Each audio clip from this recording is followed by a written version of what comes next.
함께 교독하시겠습니다. 제가 먼저 읽겠습니다. 요시야가 왕위에 있은 지 18째 해에 그 땅과 성전을 정결하게 하기를 마치고 그의 하나님 여호와의 전을 수리하려 하여 아살레의 아들 사방과 시장 마세야와 서기관 요아스의 아들 요아를 보낸지라.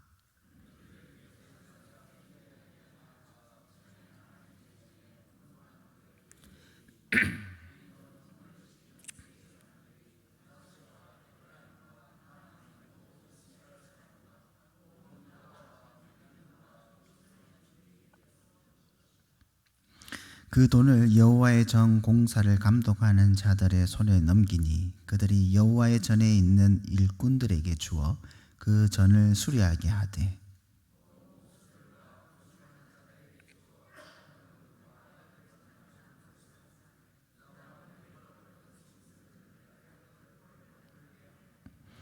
그 사람들이 성실하게 그 일을 하니라. 그의 감독들은 레위 사람들 곧 므라리 자손 중 야핫과 오바다이와 그핫 자손 중 스가랴와 무슬람이라. 다 그 일을 감독하고 또 악기에 익숙한 레위 사람들이 함께 하였으며,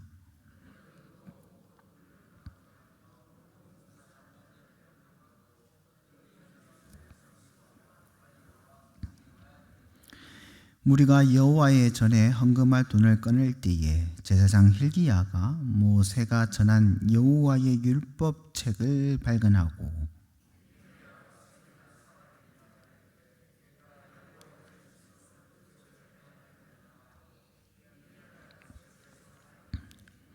사반이 책을 가지고 왕에게 나아가서 복명하여 이르되, 왕께서 종들에게 명령하신 것을 종들이 다 준행하였나이다.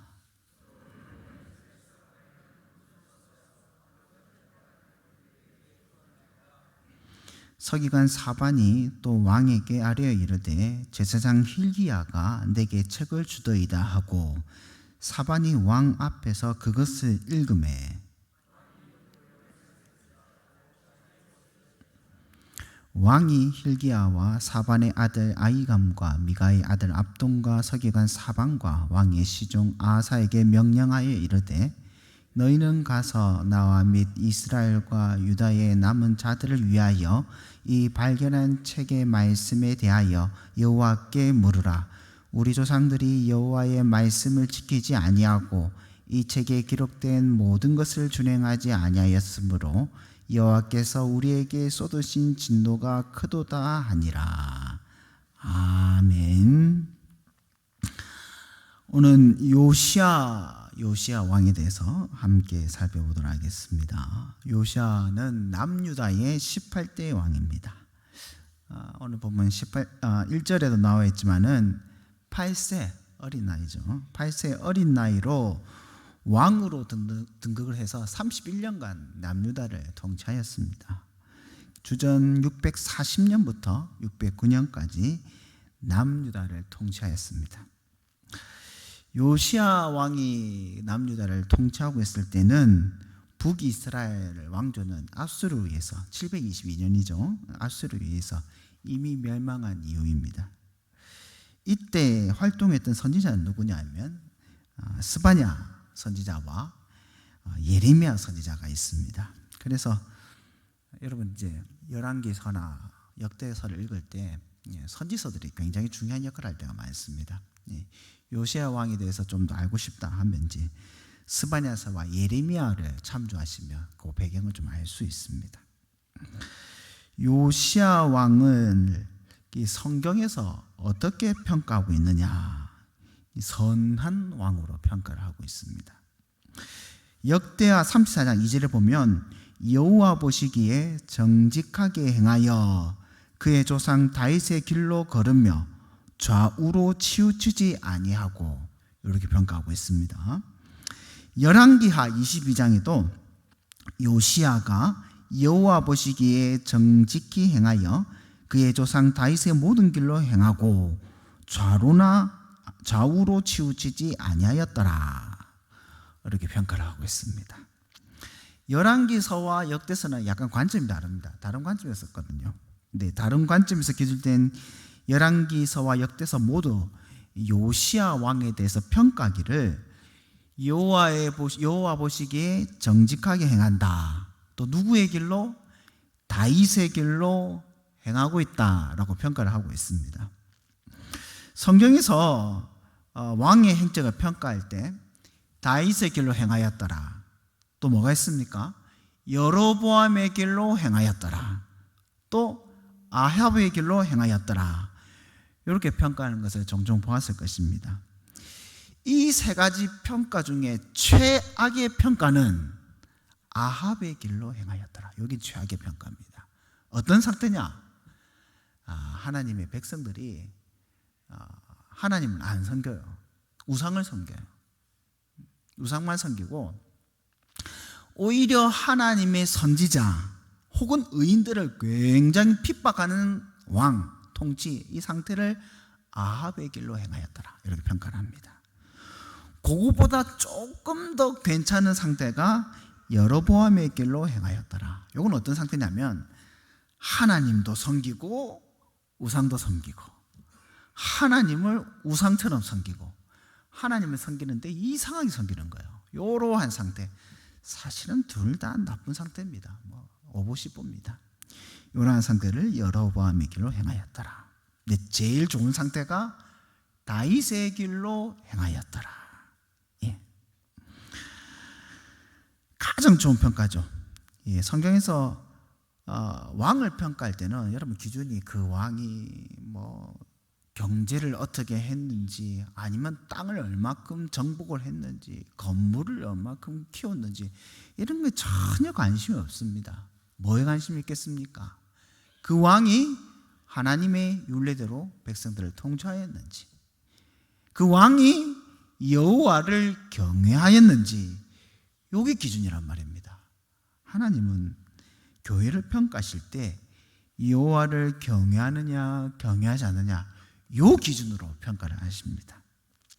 다시 본문을 들어와서 요시야 왕은 하나님 앞에서 다윗의 길로 행하는 정직한 왕이다. 이것은 이제 논란의 여지가 없는 팩트입니다. 분열 왕국에서 여호와 보시기에 정직히 행하였다라고 평가받는 왕이 네 왕이 있습니다. 히스기야, 여호사밧, 아사, 그리고 오늘 본문의 요시야 왕. 이 네 왕 중에서 가장 나은 왕으로 평가받는 왕이 바로 요시야 왕입니다. 이런 요시야 왕 하면 여러분 뭐가 제일 떠오릅니까? 요시야 왕의 키워드, 요시야 왕의 코드는 뭐냐? 개혁이죠, 개혁. 개혁의 코드가 요시야입니다. 물론 개혁하면 히스기야 왕도 빼놓을 수 없습니다. 히스기야 왕도 굉장히 많이 떠오르시겠지만은 더 완성된 개혁을 단행했던 왕으로 요시야 왕이 아무래도 손꼽힙니다. 그래서 오늘은 이 요시야 왕의 개혁을 살펴보면서 한번 고민하고 은혜를 나누는 시간이 되었으면 좋겠습니다. 요시야 왕이 하고 있는 개혁은 교회를 개혁하는 정책이죠. 요시야 왕이 어떤 개혁을 했느냐? 첫 번째는 교회 안에 있는 우상과 우상 숭배자들을 없애는 일, 요 개혁을 했습니다. 솔로몬 이후 하나님의 교회가 점점 타락해지거든요. 그래서 사사기 시대와 별 다를 바 없는 혹은 그 시대보다 더 심각한 상태에 이르렀습니다. 이 때문에 이미 북이스라엘은 하나님의 진노로 아수르에 의해서 멸망당했습니다. 남유다 상황도 별반 다를 게 없습니다. 그 중에 하나님께서 가장 심각하게 여기시는 부분의 문제가 뭐냐면 우상숭배입니다. 우상숭배. 하나님의 자리에 교회와 성도가 하나님의 자리에 하나님 아닌 것을 두고 이걸 경배하고 섬기고 이러고 있는 거예요. 이 우상으로 말미암아 내가 안식을 누리고자 하고 내가 복을 누리고자 하고 있는 겁니다. 그래서 하나님을 찾는 사람도 없고 성전을 찾는 사람도 없고 그러니까 성전에 관심이 없는 거예요. 성전에 관심이 없으니까 관리도 되지 않고, 하나님의 집인 성전에, 하나님께서 그야 백성들하고 함께 살려고 지으신 이 성전에 하나님이 계신 게 아니라 우상이 있는 겁니다. 그래서 예레미야서를 보면 이스라엘의 타락한 모습을 이렇게 기록하고 있습니다. 예레미야 44장 17절부터 18절 말씀이거든요. 제가 읽어드릴게요. 우리 입에서 낸 모든 말을 반드시 실행하여 우리가 본래 하던 것, 우리와 우리 선조와 우리 왕들과 우리 고관들이 유다 성읍들과 예루살렘 거리에서 하던 대로 하늘의 여호와께 분향하고 그 앞에 전제를 드리라. 그때 우리가 먹을 것이 풍부하며 복을 받고 재난을 당하지 아니하였더니, 여기 무슨 말이냐면 이 하늘의 여왕이 누굽니까? 하나님이 아니죠. 아세라를 말하는 겁니다. 타락한 교회는 자신의 복받고 재난을 피하는 이유와 주체가 여호와 하나님이 아니라 아세라신이다, 아세라신이다라고 생각하고 있습니다. 복을 받으려고, 재난을 피하느라고 아세라 앞에 분향을 하고 전제를 드려야 한다라고 말하고 있는 겁니다. 지금 남유다는 하나님의 거룩한 신전에, 성전에 하나님을 모시고 있는 것이 아니라 우상, 특별히 아세라 신을 모시고 제사를 지내고 있습니다. 열왕기야 23장에 보면 똑같은 요시야 왕을 다루고 있는 본문이거든요. 열왕기야 23장 7절에 보면 남창이 나옵니다. 남자 창녀입니다. 제가 읽어드릴게요. 23장 7절에 또 여호와의 성전 가운데 남창의 집을 헐었으니 그곳은 여인이 아세라를 위하여 휘장을 짜는 장소였더라. 지금 남창의 집이 어디 있습니까? 여호와의 집, 성전에 있습니다. 아니, 남자 창녀가 왜 성전에서 집을 틀고 살고 있는 겁니까? 지금 이스라엘 성전에서 남자 창녀와 성행위를 함으로 이스라엘이 아세라를 섬기고 있는 겁니다.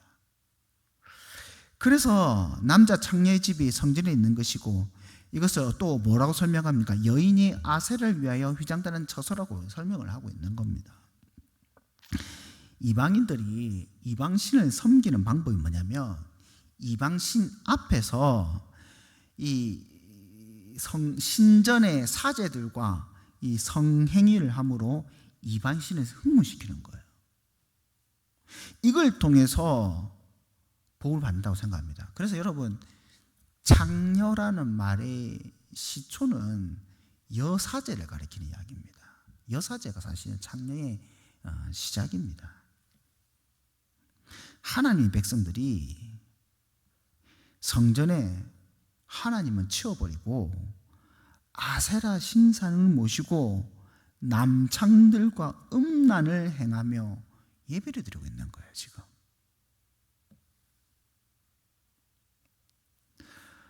하나님 성전에만 이런 일이 있습니까? 이스라엘 전역에 각가지 우상들이 다 있었습니다. 이스라엘 보면 산당들이 쭉 있었지 않습니까? 그 산당들이 다 우상을 섬기는 장소가 되었습니다. 몰록을 섬기기 위해서, 몰록 이방신이지 않습니까? 어떻게 하냐면 자기 자식을 불 속에 집어넣어요. 그렇게 섬기거든요, 이 몰록신은. 그걸 어디서 한다고요? 교회에서, 이스라엘에서. 성전 근처 넷이 나다멜렉의 집에는 태양수레를 두고 막 섬기고, 또 모압 사람의 가증한 금오스 신을 섬기고, 암몬 사람의 가증한 밀곰을 섬기고, 태양신을 섬기고. 어디서? 남유다에서.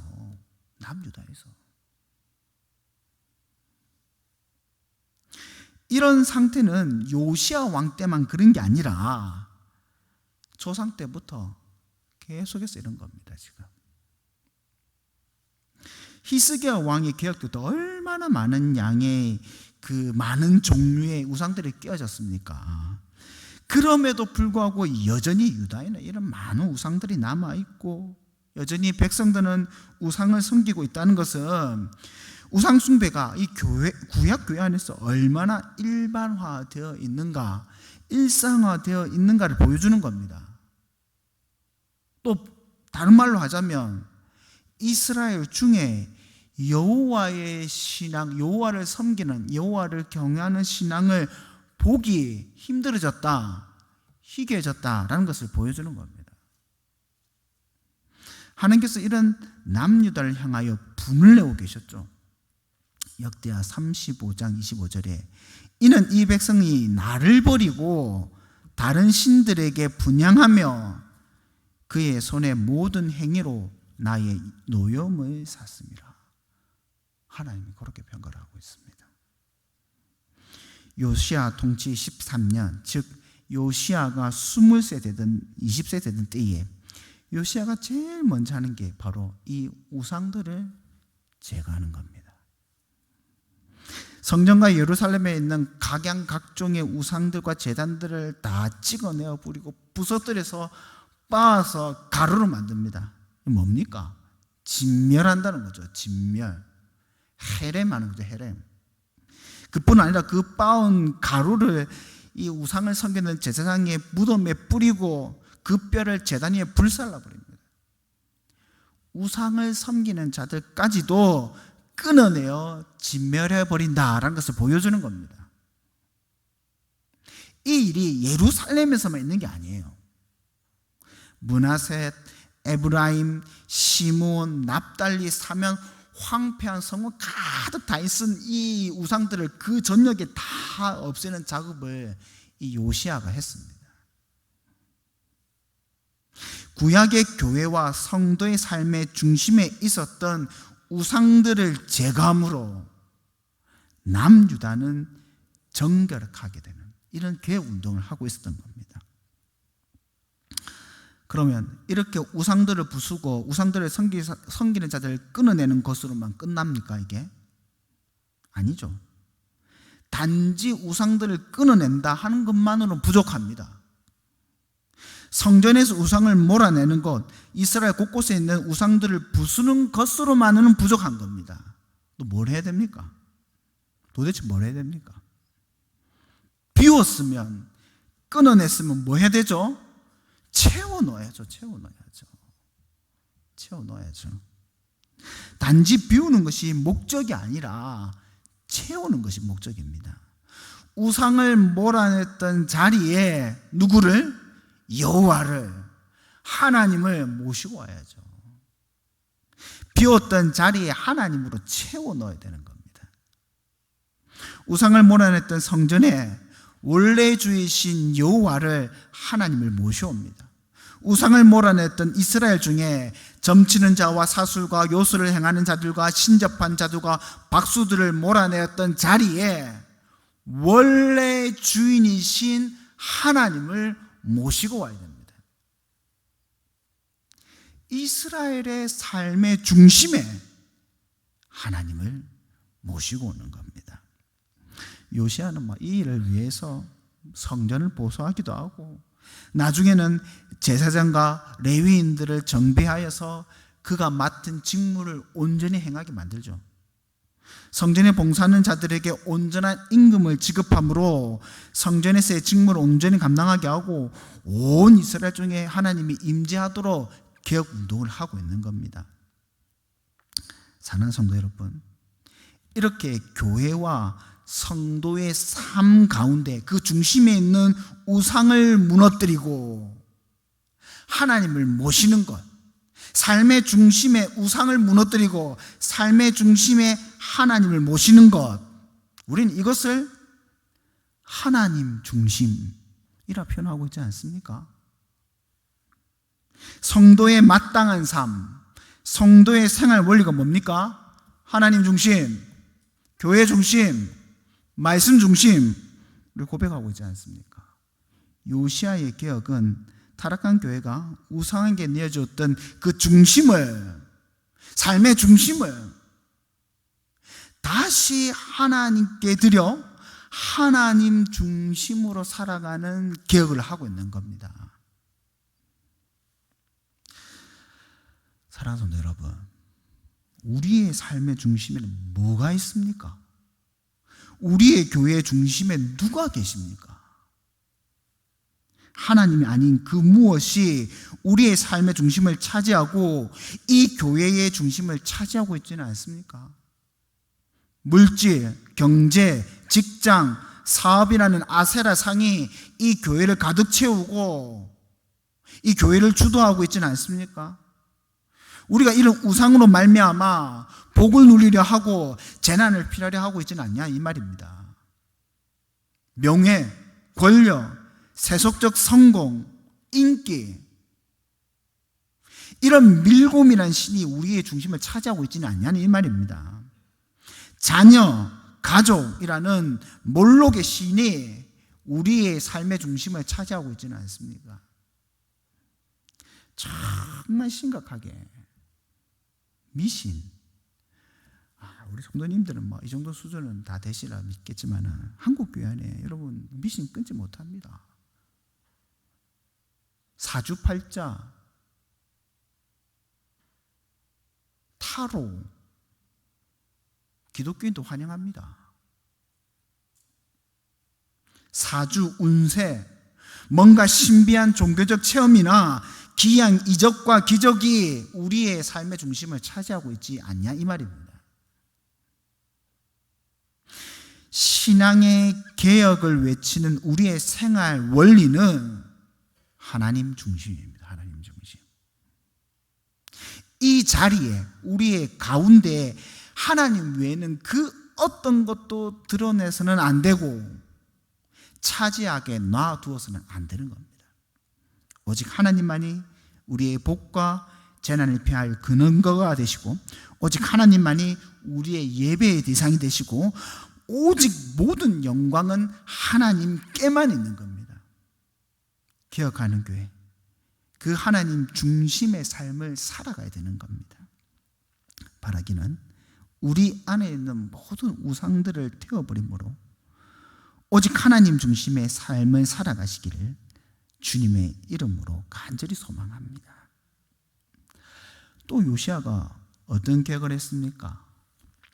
유월절을 지킵니다. 유월절을. 역대하 35장 16절에서 19절까지 있는 말씀입니다. 요거는 본문 근처에 있으니까 한번 함께 보도록 하겠습니다. 제가 읽어드릴 테니까 눈으로 한번 따라와 주시면 되겠습니다. 역대하 35장 16절에서 19절 말씀입니다.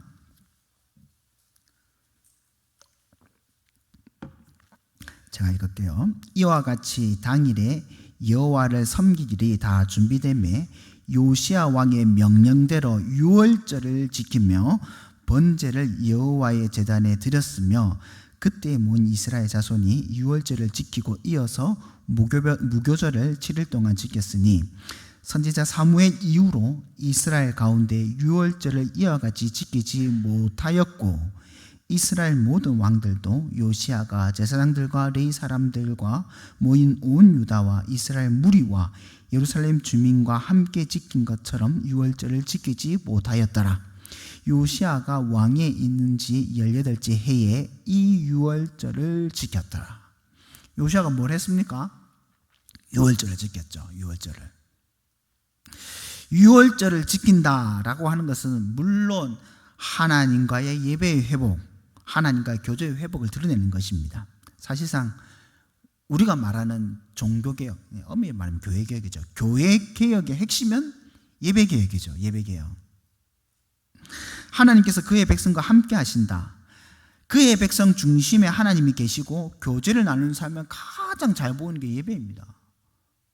네. 교회가 예배 빼면 뭐가 남습니까?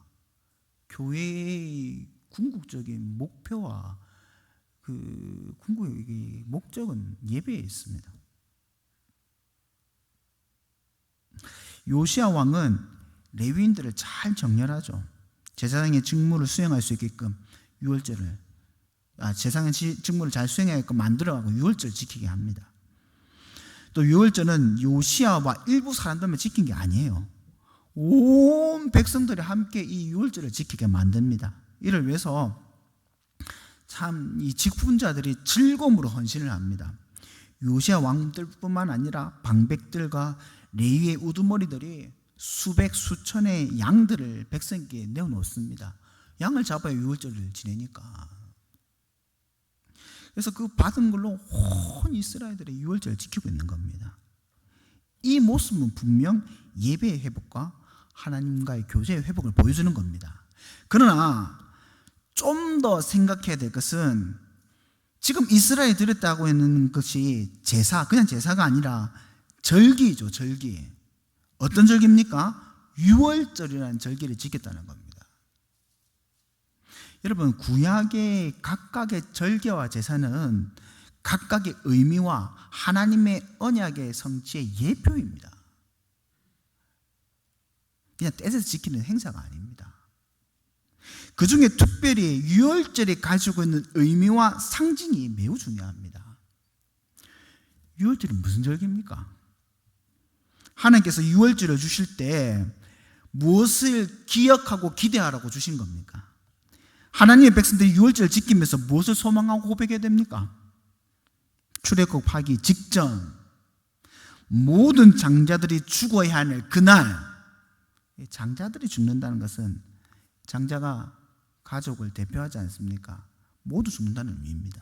모두 죽어야 될 그날 문설주에 발린 유월절 어린 양의 피로 말미암아 하나님의 죽음의 신이 유월 넘어간 날이지 않습니까? 이 날을 기억하며 유월절을 지키는 겁니다. 유월절을 지키는 모든 이스라엘은 하나님의 언약 속에서 하나님의 씨가, 하나님의 자손이 보존되는 소망을 갖고 유월절을 지키는 겁니다. 하나님의 언약으로 말미암아 생명을 누리는 구원을 소망하고 바라면서 이 유월절을 지키는 겁니다. 온 이스라엘이 지금 자신이 지은 죄로 말미암아 하나님의 진노가 극에 달아서 이미 북이스라엘은 망해서 흩어졌어요. 이제 곧 남유다도 망해서 흩어질 지경에 이르렀습니다. 그런데 이 상황의 유월절을 지키면서 하나님께서 그의 백성들을 보호하시고 보존하시고 유월절의 어린 양의 피가 이 백성들을 죽음으로 몰고 가지 않았음을 기억하고 소망해야 되는 겁니다.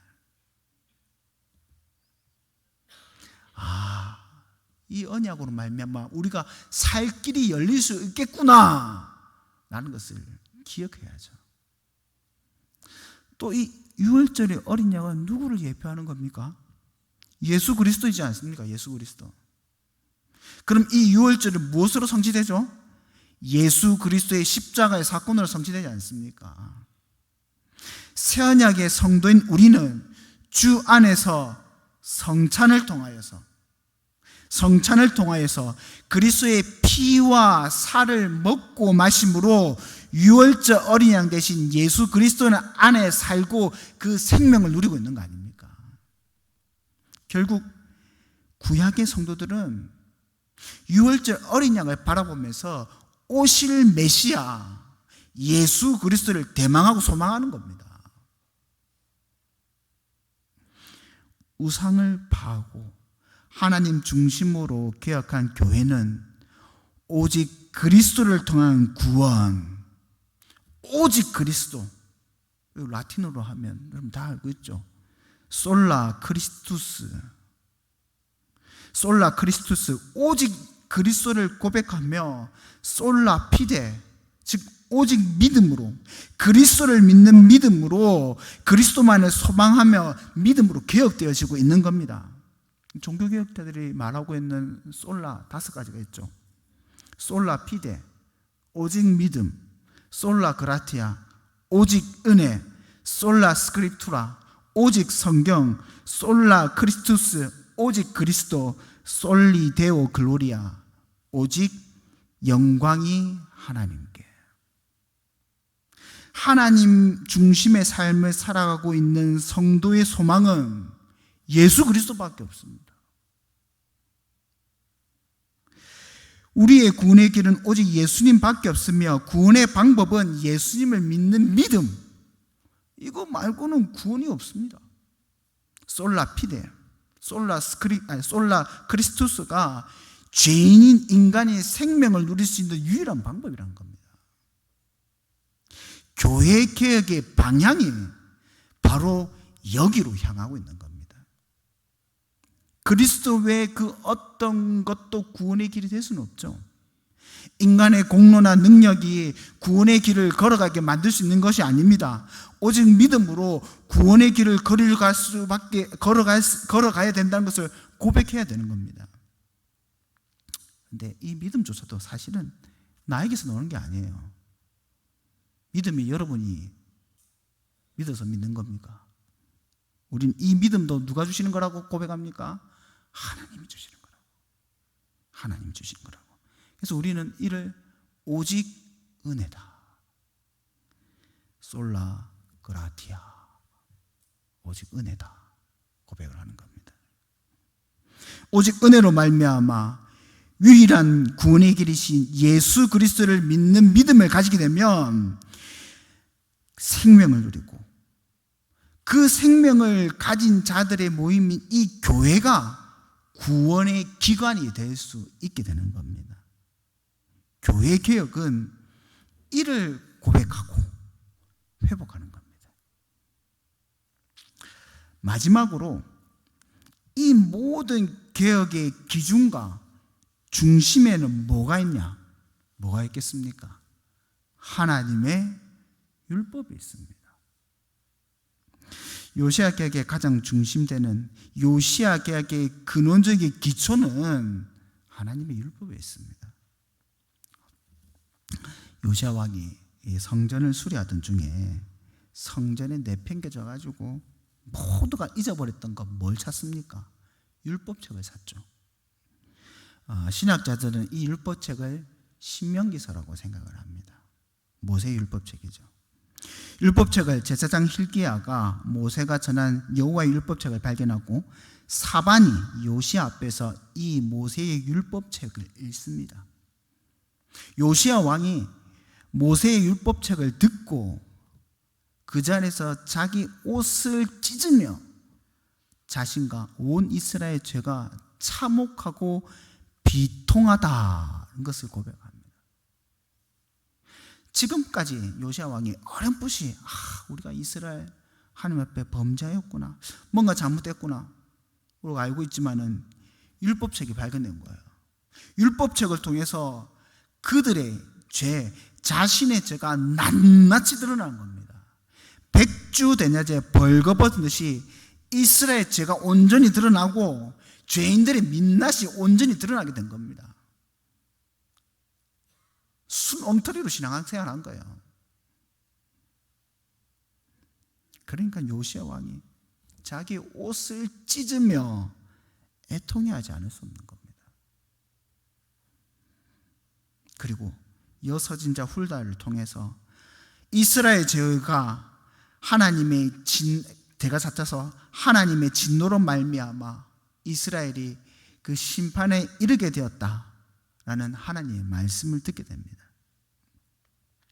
요시야 왕은 이 참담함을 알고 가만히 있을 수가 없었어요. 온 이스라엘로 하나님의 율법에 비춰 자신들이 얼마나 참혹한 죄인인지, 이 때문에 하나님께서 얼마나 진노하고 계신가를 알게 해야 되는 겁니다.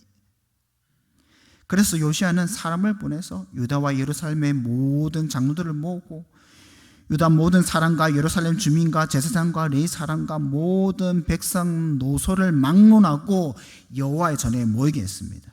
그리고 무리가 듣도록 하나님의 언약책을 읽습니다. 여러분, 이 언약책이 어떤 책입니까? 신명기서입니다. 여러분, 신명기서 읽어봤습니까? 감동의 스토리. 물론 이제 성경을 잘 아시는 분들은 그럴 수 있겠지만, 여러분 레위기서 읽어보셨습니까? 감동의 스토리. 우리가 볼 때는 참 딱딱한 이야기죠. 그러나 죄인이 이 하나님의 말씀에 자신의 삶이 비추어졌을 때 그 죄가 낱낱이 드러나게 되는 겁니다.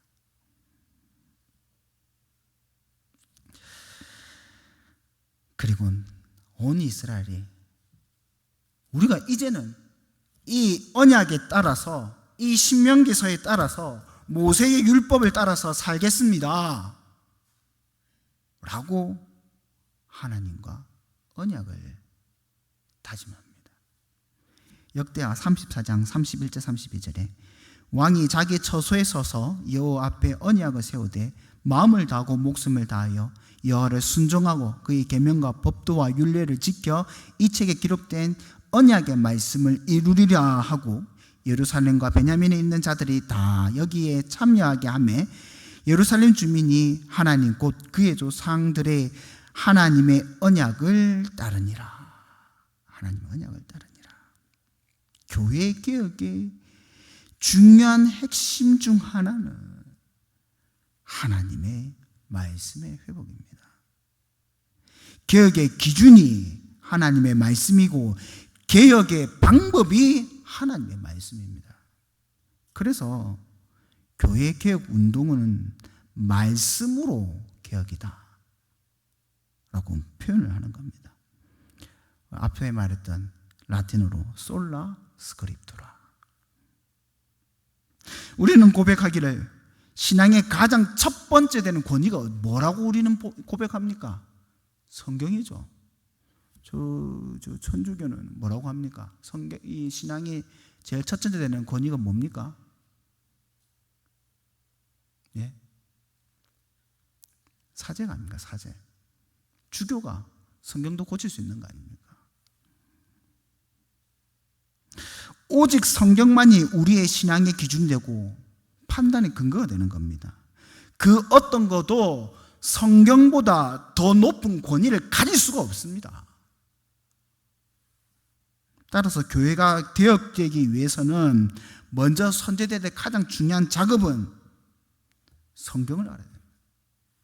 성경이 무엇을 말씀하고 있는가를 알아야 됩니다. 성경에서 하나님께서 우리에게 무엇을 원하는가를 들어야 되고, 성경에서 어떻게 예배를 드린가를 들어야 되고, 성경에서 직분자는 어떻게 행한가를 들어야 되고, 성경에서 그 직분자가 어떻게 직무를 행해야 되는가를 들어야 되고, 성경에서 어떻게 교회를 세워나가는지, 사역을 해나가는지를 들어야 하는 것부터 교회는 개혁을 시작해야 되는 겁니다. 성도의 삶 가운데서도 성경에서 우리가 어떻게 살아야 되지? 우리가 이 상황을 어떻게 바라봐야 되지? 우리가 무엇으로 결정해야 되는지를 들어야 되는 겁니다. 이게 개혁입니다. 오직 성경으로 돌아가는 것. 이게 바로 개혁인 거죠. 사랑하는 성도 여러분, 우리는 요시야의 개혁을 살펴보았습니다. 이 땅의 교회는 여전히 연약합니다. 이 땅의 교회는 여전히 하나님의 진노 앞에서 핑계할 수 없는 연약한 자들입니다. 때문에 우리는 주 안에서 항상 회개함으로 개혁하는 교회가 되어야 됩니다. 이를 위하여 먼저 솔라 스크립투라, 성경을 알고 성경으로 돌아가야죠. 또 솔라 크리스투스, 솔라 피데, 솔라 그라티아, 오직 은혜, 오직 믿음으로 예수 그리스도를 말미암아 살아가는 개혁 운동이 일어나야 되는 겁니다. 개혁을 해야죠. 근데 이것도 사람의 힘으로 안 돼요. 요시야 왕이 이런 개혁을 했지만은 그 역시 연약한 인간으로 죽게 되었고, 남유다는 다시 원상태로 돌아갔습니다. 결국 교회의 완전하고 온전한 개혁은 참 왕이신 예수 그리스도를 통해서만이 가능한 겁니다. 요시야 왕도 이런 예수 그리스도를 바라보게 하는 예표에 불과한 겁니다. 지금 성경이 요시야 왕이 이렇게 위대한 왕이다, 전기를 쓴 게 아닙니다. 이를 통해서 그리스도를 바라보게 하는 겁니다. 주께서 십자가에 죽으시고 부활하시고 하늘에 오르셔서 교회의 참 왕이 되시고 교회의 머리가 되셨단 말입니다. 그 그리스도, 참 왕이신 그리스도의 통치로 말미암아 우리 교회가 개혁되어지고 하나님 말씀으로 돌아가고 생명을 누리고 또 이 그리스도로 말미암아 이 교회가 온전하게 됨을 소망하며 주를 따라가야 되는 것입니다. 우리의 참된 왕이신 그리스도를 따라 살 때 종국에는 우리 안에 있는 모든 우상들이 사라져버리고 오직 하나님 중심, 교회 중심, 말씀 중심의 삶을 살아내는 날마다 개혁하는 교회의 모습을 비로소 볼 수 있게 된다는 겁니다. 바라기는 우리 교회와 성도의 모든 삶이 주 안에서 성령 하나님으로 말미암아 날마다 개혁하며 하나님 중심, 교회 중심, 말씀 중심. 우리 선배들이 기가 막힌 걸 고백했습니다. 하나님 중심, 교회 중심, 말씀 중심의 삶을 살아가시는 귀한 교회, 귀한 성도님들 되시기를 주님의 이름으로 간절히 소망합니다. 우리 다 함께 기도하시겠습니다. 주여, 우리가 주 안에서 날마다 개혁되어져 나가는 교회가 되기 원합니다. 사람으로는 할 수 없으되 주께서 우리의 왕이 되시니 우리가 주로 말미암아 주가 주신 성령 하나님을 말미암아 성부 하나님의 그 계획하심 아래 놀라운 섭리 안에 이 교회가 온전히 개혁되어져 주님 앞에 드려질 줄 믿습니다. 그리하여 비록 연약하고 부족하고 죄가 많고 사람의 눈에 보기에도 너무나 연약하지만 그리스도로 말미암아 이 교회와 성도가 하나님 중심으로 살고 교회 중심으로 살고 말씀 중심으로 살아나가는 귀한 날을 보게 하여 주시옵소서. 오늘도 죄인이 주님 앞에 엎드려 회개함으로 그의 날을 바라오니 주여 우리 가운데 귀한 역사 보여주시옵소서. 하나님께서 우리 가운데 하나님의 은혜로 말미암아 생명을 허락하여 주실 줄 믿사오며 이 모든 것 예수님의 이름으로 기도드리옵나이다. 아멘.